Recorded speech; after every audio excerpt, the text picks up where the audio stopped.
Tu, amikor ez, tu a neve. Muszti! Atok, Adonai.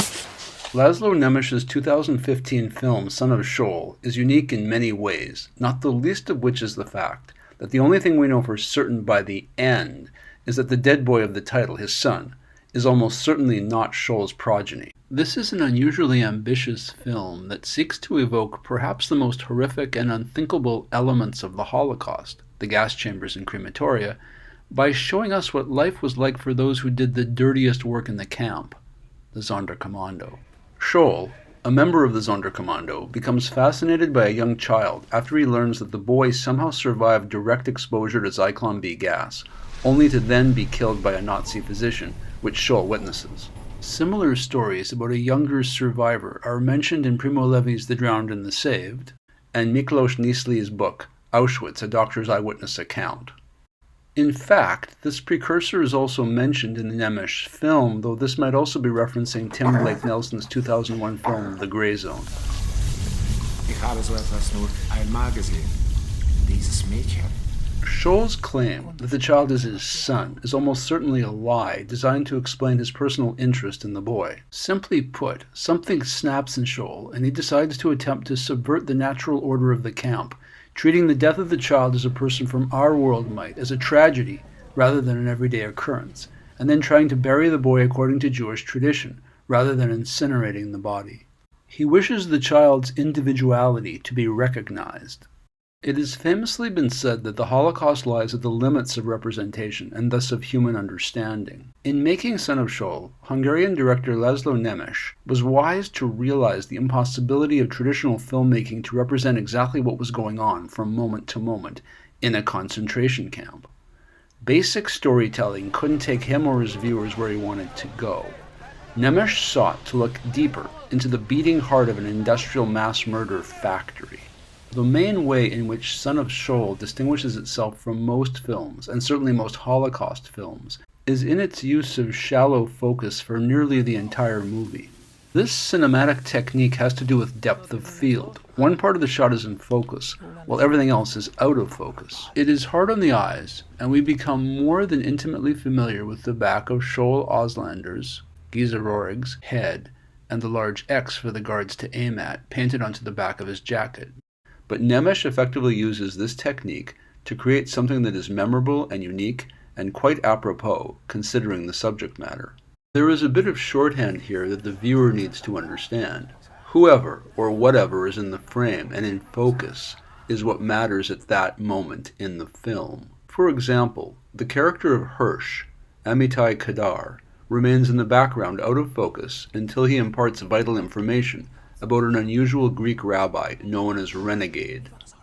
What Nemes seeks to explore is the nature of life in the Sonderkommando. For the uninitiated, the prisoners of the Sonderkommando are the ultimate exemplars of Primo Levi's Grey Zone, that is the part of the Holocaust, in the camp, where prisoners are coerced into participating in the process of the mass extermination of their fellows. While the Sonderkommando kept the crematoria and gas chambers running, there is an important caveat here, and it was a point eloquently and succinctly stated by the lead, Geza Rorig.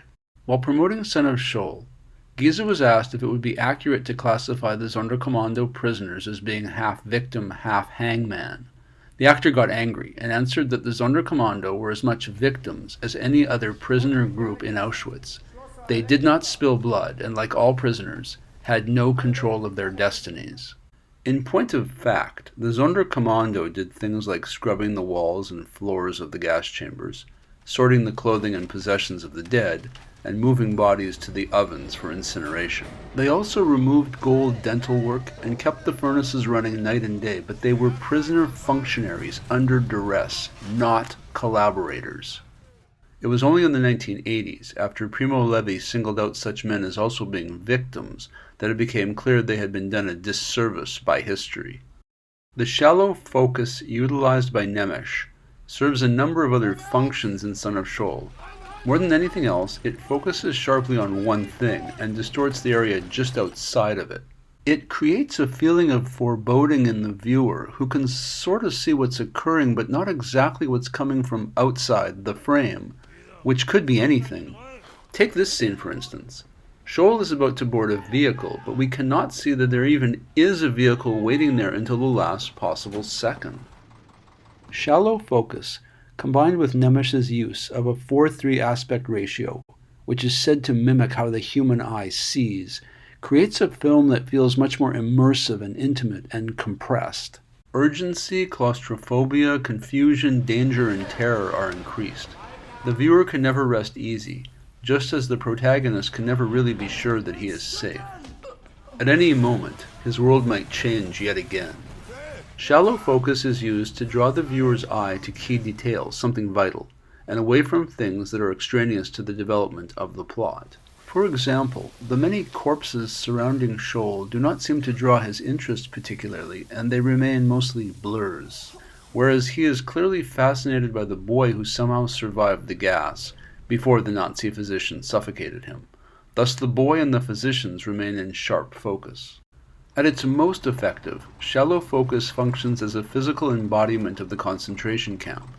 Beyond an omnipresent feeling of foreboding, we become aware of each character's intense suffering, their personal drama. The Holocaust is a collective event, but can only be understood on an individual basis, through each individual's private pain. We see the world of the Sonderkommando through Saul's eyes, but we are also aware in brief glimpses that every other character has their own agenda. Oberkapo Mietek wants to photograph the camp so people in the outside world will understand what's been going on. Miklos Nisli, Sandor Sotor, a fictional portrayal of the real-life Auschwitz doctor mentioned earlier, is ultimately interested in doing an autopsy on the child who somehow survived direct exposure to the gas. But it is worth noting that he is also humane towards Saul, since he believes that Saul has some relationship to the boy. Fengenbaum, Marcin Sarnak, wants to preserve his secret writings about life in the camp for posterity, whereas Avram, Levante Molnar, and the Red Army soldier, Levante Orban, are interested in launching a Sonderkommando revolt which could make life more difficult for the Nazis and perhaps allow the prisoners to die fighting fascism. Shallow focus at times creates a matter-of-factness in what we are seeing, which probably reflects accurately on life in the Sonderkommando, where extraordinary inhumanity oftentimes commingled with the ordinary.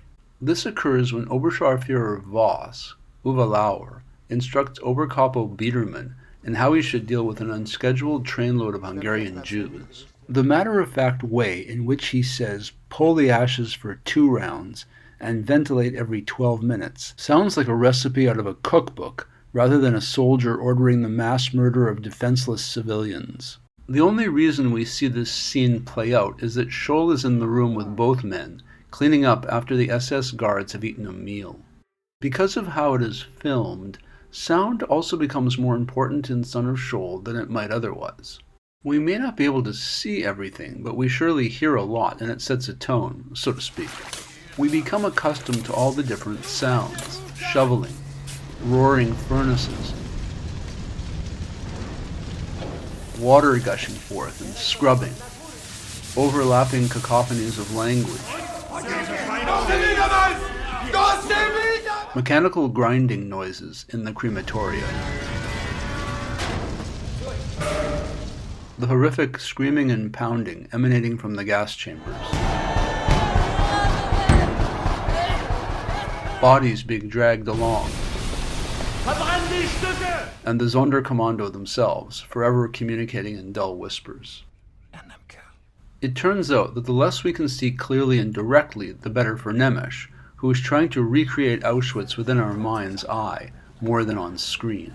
The Auschwitz which results feels really large, stretching on and encompassing whatever he needs at that moment. A door with a broken lock. The Canada with a K camp, where all the valuables are stored. The Sola River near the camp, a tributary of the Vistula, where the ashes of the victims are shoveled into the water. And the mass execution pits in the forest, which were sometimes used when new transports arrived and the ovens were already overburdened. It is hard to discuss, much less understand, a topic as tragic, as difficult, as vast, and as incomprehensible as the Holocaust, without getting into the nuts and bolts of how the machinery of mass murder functioned. Though the name is never mentioned in the film, it is clearly set in the most infamous and lethal of the extermination camps inside Poland, Auschwitz-Birkenau, where today historians agree that about 1.1 million people were murdered. Nemes's film is an incredibly bold reimagining of what Tim Blake Nelson was attempting to do in the film I previously mentioned, The Gray Zone, which was a very precise and nearly clinical examination of life in the Sonderkommando at Auschwitz. After a time, in a film like The Gray Zone, the viewer can become desensitized and frankly overwhelmed with images of death and murder.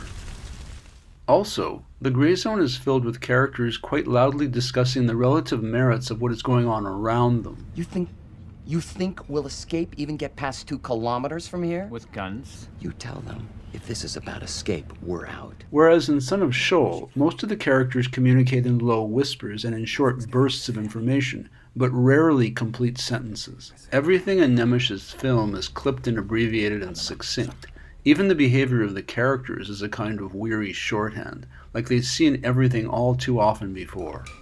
Somehow, the characters in Son of Saul have learned to accept their fates, that they have no choice.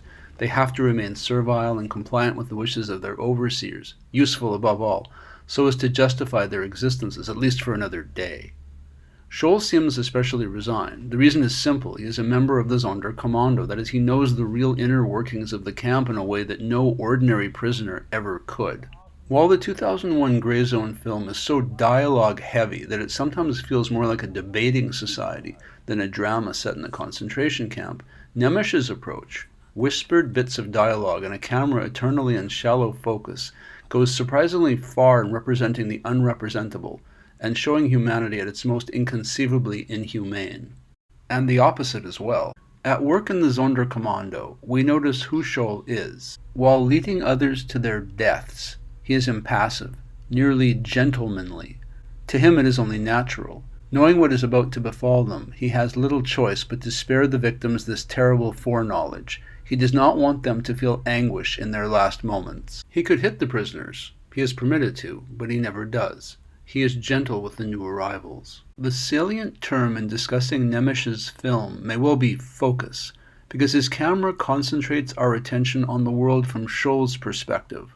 What is happening to him, from moment to moment, becomes the film. From the 9-minute mark forward, the child becomes his universe, all he cares about, even though he cannot protect the child from being suffocated by the Nazi physician. Once someone is dead, the people around Saul cease to care about them, but Saul is different somehow. The nameless boy is now someone he cares about intensely. Throughout the film, Saul is an observer. He has seen the entire process of death and how it will end for everyone, probably including himself. The other prisoners only suspect things, but they aren't totally sure. Knowing is a big difference than strongly suspecting something. Everything in Son of Saul is a matter of perspective.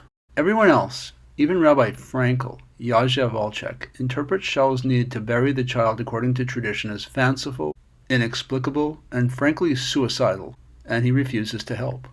Patience, not to mention indulgence, are in short supply in Auschwitz.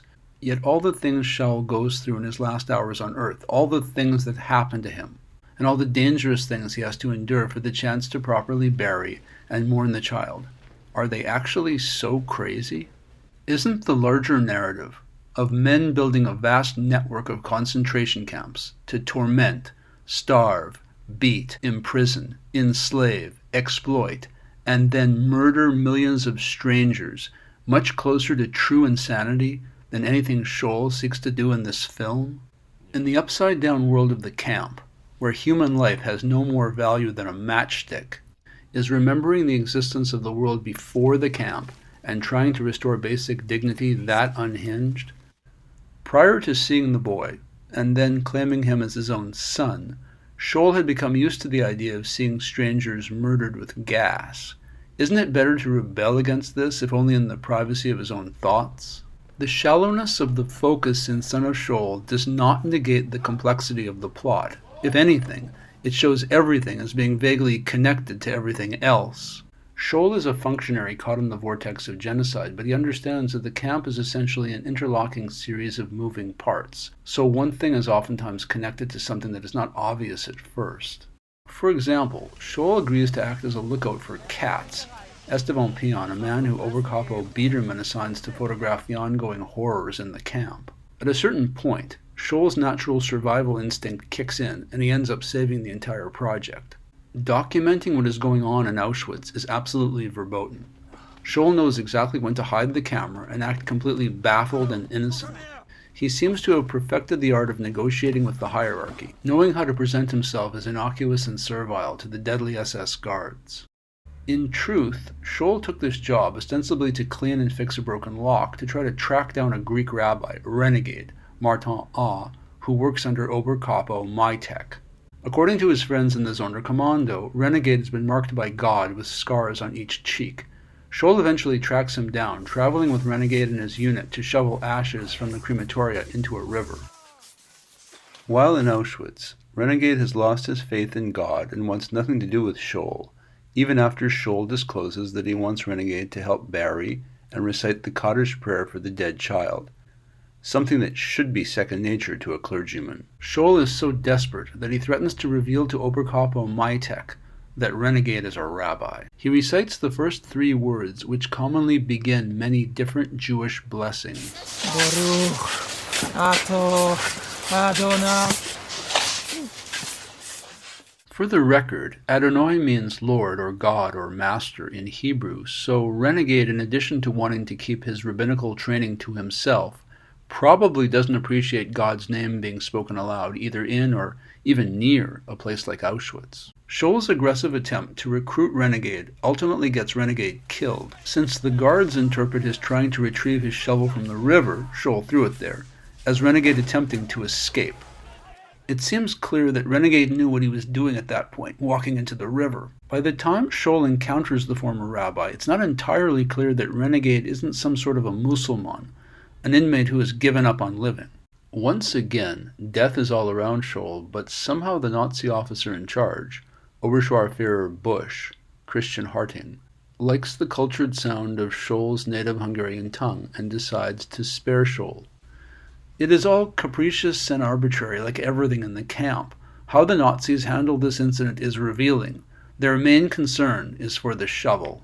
Scholl says, "Forgive me," to Renegade, since he already knows where this is probably going for Renegade. We don't see Renegade die, but we do hear a gunshot. After all this, Scholl encounters Oberkapo Mietek, who lives up to expectations. He immediately threatens to turn Scholl in as being in an area in which he is not authorized, but Scholl, succinct as always, says only, "in my shoe." Mietek, Kamil Dobrovolsky, appreciates a well-timed bribe and decides he might just have started an unexpectedly profitable relationship with Scholl. Seeking rabbis to perform the burial of his son takes Scholl all over the camp, eventually into contact with a beautiful and mysterious woman, Ella, Yuli Jakob, ostensibly to retrieve a bundle of gunpowder that is in the Canada camp. In Son of Saul, every purpose disguises a secondary purpose. For Scholl, the bundle is merely incidental, though it is integral to the planned rebellion. To Scholl, his trip to Canada was in actuality just another opportunity to find a rabbi to say the mourner's kaddish, the Hebrew prayer for the dead. It is intriguing that Nemes keeps Ella and Scholl in focus the entire time they are on camera together, so we may conclude that they both matter. We never really know who Ella is or how they know one another, whether or not they're intimate. But she is important, and although he earlier denies knowing her, this is clearly yet another lie. Is she an ex-lover? Someone he was engaged to marry? Again, many questions, but few answers. After leaving Canada and Ella behind, Scholl sees a group of new arrivals from Hungary. He joins them, hoping to find a rabbi in the group. He actually does find one, but then the man is taken away. In the midst of this, Scholl is recognized by Shlomi, Mihai Kormos, and has to lie to try to explain why he is there. This may be one of the more terrifying scenes in the film. In lieu of being gassed, the new arrivals are to be shot and thrown into mass graves. What we see is an orgy not just of death, but of terror, confusion, and horror. It feels like an image taken directly from someone's nightmare. Ultimately, a Frenchman named Braun, Todd Charmant, presents himself and intimates that he is a rabbi once he surmises that pretending to be a rabbi gives him some kind of odd advantage over other people. Scholl takes him back into the camp. And so begins one of the truly bizarre narrative arcs in the history of film. As someone who had just arrived at Auschwitz, Braun never really has any idea what's going on two levels. First, that such a world as Auschwitz existed in the first place, and second, that Scholl is attempting something so suicidally self-destructive, burying a child in the Jewish tradition in a concentration camp, that it endangers everyone around him, though in Braun's case it has the unusual effect of prolonging his life, albeit only slightly. Of course, at Auschwitz, 24 hours could well be defined as a kind of eternal interregnum. We can't really understand this, but Auschwitz was not a place you went to live. You went there to die, either slowly or typically very rapidly. It is also worth noting that one of the reasons that both Braun and Scholl survived the horrific destruction going on in the forest is that Oberkapo Mietek recognizes Scholl from earlier in the day and decides to save Scholl by confirming that Scholl is a member of the Sonderkommando. In return for a future bribe, of course. Mietek's motivation is always pretty clear. By the time Scholl gets back with Braun, things are already starting to fall apart. Since Oberkapo Biedermann has been asked to write up a list of the men he can do without, it's clear that the Nazis are planning to liquidate at least part of the Sonderkommando. Additionally, Scholl has lost the gunpowder bundle from Ella. Свёрток где? Потеря. It seems clear that the rebellion has to occur soon, if it will occur at all. That night, his last on Earth, there is an oddly tender and intimate, nearly ritualistic scene of Scholl carefully cutting off Braun's beard so that the newcomer will better blend in with the rest of the Sonderkommando. He also washes the boy's body in preparation for burial. That morning, everything continues on. Miklos Niesli, the prisoner physician, expects Scholl to get him a replacement body because he is still expected to perform an autopsy for his Nazi overseers. Scholl had earlier removed the boy's body from the autopsy room, and there are a few recriminations and accusations. Avram says, "You failed the living for the dead," and Hirsch says, "We'll die because of you two," to which Scholl replies, "We're already dead." As a member of the Sonderkommando, a group that would be liquidated every few months to ensure no one knew what was happening to the prisoners, his analysis is certainly correct. They are indeed dead already. Once it is determined that Biedermann's unit has been gassed, a riot ensues. Of course, poor Braun remains utterly clueless as to what's transpiring around him. There have been a lot of things happening off camera, but we never see any of them, since Scholl's story is the primary story being related, and that story is filmed in extreme close-up. All these other events, even the rebellion, don't much concern him. Scholl's only interest is protecting Braun so he can say kaddish. To the bitter end, this is all that concerns Scholl. Even as the conflagration flares, Scholl continues to protect Braun.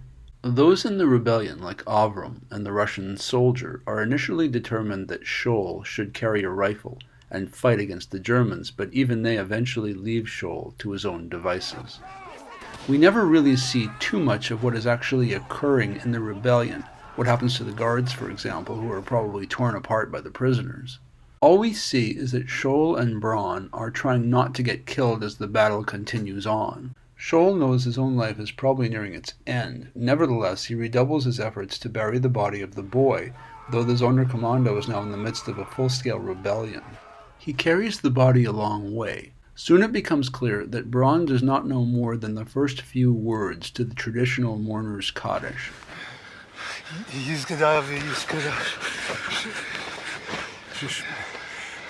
is obviously not a rabbi, as he had originally led Scholl to believe. All Braun is really good for is trying to dig a grave for the boy's body, although this too proves impractical. Eventually, Braun too departs. To avoid being killed, Scholl ventures further into the forest. We cannot help noticing that life just outside the camp is very green and lush, in contrast to life in the camp, which seems grey and stifling and artificial. In this last part of the film, the dead boy and Scholl fill most of the frame, most of the time. In trying to flee, Scholl follows along behind the other prisoners and enters the river. Eventually, the body floats away and Rabbi Frankel drags Scholl back to shore.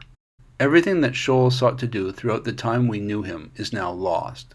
It did not matter if he located a rabbi or whether or not Braun actually was one, since Saul could not effectuate a burial, which he knew was incredibly unlikely in any event. Ultimately, almost everything that everyone sought to do was thwarted. The rebellion, for example, is rushed and does not succeed in stopping the mass slaughter of men and women coming into the camp. There are not enough explosives to demolish the crematoria and gas chambers. Whether with or without photos, the Sonderkommando cannot save itself from being liquidated and cannot escape to inform the world what is happening. All the planning comes to nothing. Like all the other prisoners, Saul lacks the agency to change anything, but somehow he keeps trying until the body floats off on its own. Saul may well be one of the most truly peaceful characters in any film, a kind of gentleman prisoner, especially when we compare the harsh cruelty of others in the concentration camp to Saul's relative gentility. He is so good-natured that seeing a living child, even for a single second, fills him with hope. Even after the child is suffocated by the Nazi physician, Saul wants the dead boy treated respectfully because it is the right thing to do, whether or not the child is his son. As he says of Braun, when he still believes that Braun is a rabbi, at least he'll do what's right. In the end, the focus shifts to the Nazis and the blonde local boy. For the first time, what we're shown is not something Saul is seeing or Saul himself. Instead, the Germans who are about to murder him are shown, though they remain in shallow focus. What matters is that living, breathing child who represents all children and whose existence fills Saul with hope. The film is almost a pantomime. Saul speaks little and most of the other characters are equally laconic, perhaps because there's so little to be said. Their fates appear to be sealed. Nemes's Son of Saul asks us to contemplate many important ideas. For example, is respect for the deceased more important than a prisoner revolt that will surely fail in any event? Understandable as it might be, has Saul lost his grip on reality, or is his belief that the boy is his son actually a way of restoring the natural order to the world of the concentration camp? Is creating a son, if only in his imagination, a way to give him the strength to live a few extra days? And do tiny individual acts of rebellion like Saul's make any difference in the end? To Saul, the choice is simple. Since everything that the other prisoners are strenuously planning, sabotage, escape, photos, and rebellion, will all likely fail to change anything, why should Saul not attempt to mourn the death of the boy he wishes were his son? Should not all adults care about the welfare of children? Who is really the crazy person in Son of Saul? Those who think they're going to survive the camp, defeat the Nazis, and resume their lives? Or those who see the end, what awaits them? Saul is a non-combatant. He would never deliberately hurt anyone. In the camp, the best he can do is survive another 5 minutes, another 10 minutes, but ultimately he knows that he has no future to look forward to. His is the attitude not of the madman, but of the realist. He does what little he can. The duration of a Sonderkommando unit is usually only a few months in any event, so their time is finite. When we first meet Saul, he is guiding unsuspecting people to their deaths. Whether he is exactly aware of it or not, by the end of the film he is engaged in an act of utter defiance.